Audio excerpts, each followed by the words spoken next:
I believe you feel very strongly about trash, particularly in the ocean, don't you, Dr. Neal? Yes, I hate it. I'm a marine biologist and I study ocean pollution problems. And our organization, Blue Ocean Sciences, is looking at innovative strategies to deal with our trash in the ocean. Did you bring a clip of your work today that we can see? Absolutely.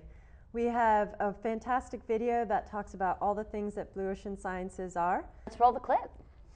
Normally, oceanographic research can be a very expensive endeavor, often costing up to $20,000 to $40,000 per day. What we wanted to show by utilizing the Kaisei is not only can we be energy efficient, but we can save a lot of money on our research costs by working off of a vessel such as this one. It's a sailing vessel, which is an incredible way to do oceanographic research. Everything's hand pulling and it's all lines, so we're using a lot of human power instead of power that we're consuming through diesel fuel usage. To utilize the manta trawl was a twofold expectation. We wanted to catch myctophids, which is our mesopelagic fish that come up at night to feed. So we knew by trawling surface water at night we could collect them. And we also wanted to see what we were collecting on the surface water in terms of marine debris. We hope in this region to get a sample, a representative sample before we actually hit the gyre, so we can calculate what is the quantification as we go up to the gyre itself. And are we seeing an increase to the gyre or not? We have a very fine mesh net on it, 333 microns, which is in the planktonic size range. So we're catching everything from zooplankton on up. When we dropped our first manta trawl about 400 miles off the California coast, I wasn't expecting to see hardly anything at all. I didn't think we'd see anything until we reached the gyre. But already so close to shore, we were starting to see the effects of marine debris outreaching towards the California coast. At about 1,200 miles off the California coast, we pulled up a trawl sample that was really shocking. About 90% of what we were seeing in our trawl sample were polymer debris. And we saw very little signs of life. This was really disturbing sample for us to find. Jesus.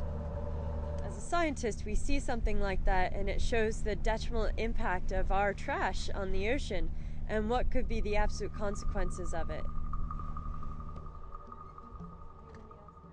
In all honesty, we have to conserve our resources in a big way or we're going to end up with a very empty ocean.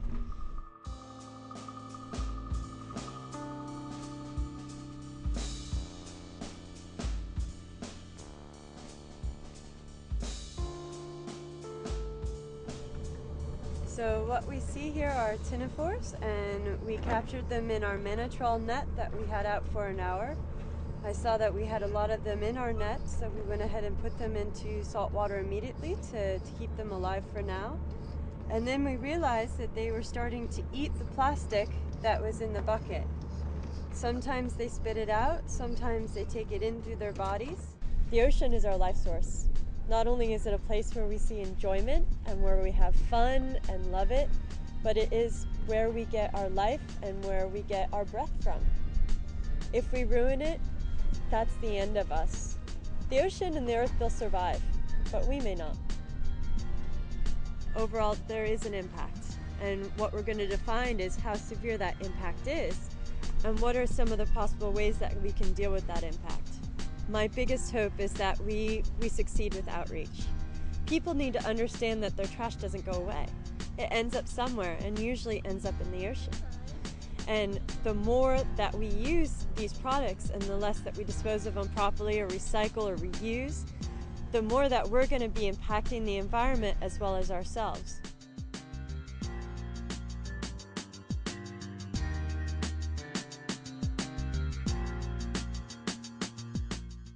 Welcome back to the program. That was Blue Ocean Sciences Dream Team doing their thing. It was really exciting to see. Thanks so much. Thank you.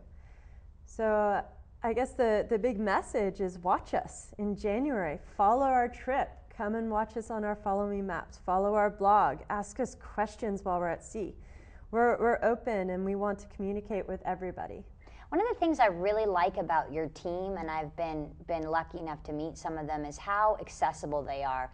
I know a lot of people are sometimes put off by the fact that, you know, maybe they don't have a PhD or an advanced degree in marine science. How am I going to understand what they're doing? And that's really why I'm so excited to be working with Blue Ocean Sciences is the fact that you guys are so accessible, and your message is really getting everybody involved and making sure that everybody can really comprehend and really understand the research that you're doing, which I think is so great. Thank you. Well, as researchers, we are understanding that our oceans are in big trouble. We get 60 to 85% of the world's oxygen from the ocean. So when the ocean is in trouble, we're in trouble. So as one of the ways to combat this, as scientists, we are stepping out of the lab. And for once in our lives, we are opening up our mouths and we're talking about it because it's important. And it's important that everyone understands how linked we are. One of the things that has gotten a lot of press lately, and I know you're very knowledgeable about, is the gyre, particularly in the North Pacific. Mm-hmm. Can you talk a little bit about what a gyre is and why we're hearing about it so much in relation to the marine plastics problem that we're experiencing? Yeah. There are hundreds of gyres all over the world. There's not just 5 or 8, there are hundreds. And when we think of a gyre, it's by definition a vortex or circulatory currents. So think of it like a toilet bowl that never flushes. It goes around and around and around, and things kind of accumulate in it. It's kind of stinky, it's kind of messy. But when we think about our trash, there is not a portion of our world's oceans that is not impacted by our trash. We want to work with you guys and bring more kids out into the ocean on an amazing tall ship and show them what an amazing platform it is for doing research as well as outreach and just sharing our love of the ocean. That's what it comes down to. We love the ocean, we want to protect it, we want to maintain it and make sure it's there for our future generations. Yeah, and we're very excited to have the exceptional scientific knowledge and team that Blue Ocean Sciences has to offer. And one of the things we do at American Tall Ship Institute is we try to connect a lot of high-risk youth that we use with folks like Andrea that are practicing in marine science, and a lot of these kids are growing up in this area, and there's a lot of amazing careers, environmental careers surrounding the ocean, and we like to introduce them to you and to your team and show them that type of work is possible if they really love the ocean like you do. Yeah. Well, I just want to leave it on one thing. I think that we have an amazing problem on our hands, but I thoroughly believe that human ingenuity will overcome it. We have a big problem, but as long as we keep actively working on these problems and we're working together as a global community, then I think we'll beat it. And we are speaking with Dr. Andrea Neal from Blue Ocean Sciences. And how do we learn more about your amazing organization, Andrea? Well, you can definitely visit us on www.blueoceansciences.org and make sure you visit us and see us as we explore the Atlantic all January. And we understand that you are going to be filing regular dispatches from the Atlantic that we can see online and possibly even on the Surf and River Report in the future. The entire time we're at sea, we are doing webisodes. We're also doing live question and answers. We're taking a little bit of a life aquatic approach, so we're taking these very deep subjects and we're having a little bit of fun with it. So I think it'll be entertaining media, but it'll also be very informative so everyone can understand that our trash doesn't go away. We see it in these deep ocean environments where it shouldn't be. Thank you so much. I'm MJ Taylor with the American Tall Ship Institute, and this is the Surf and River Report.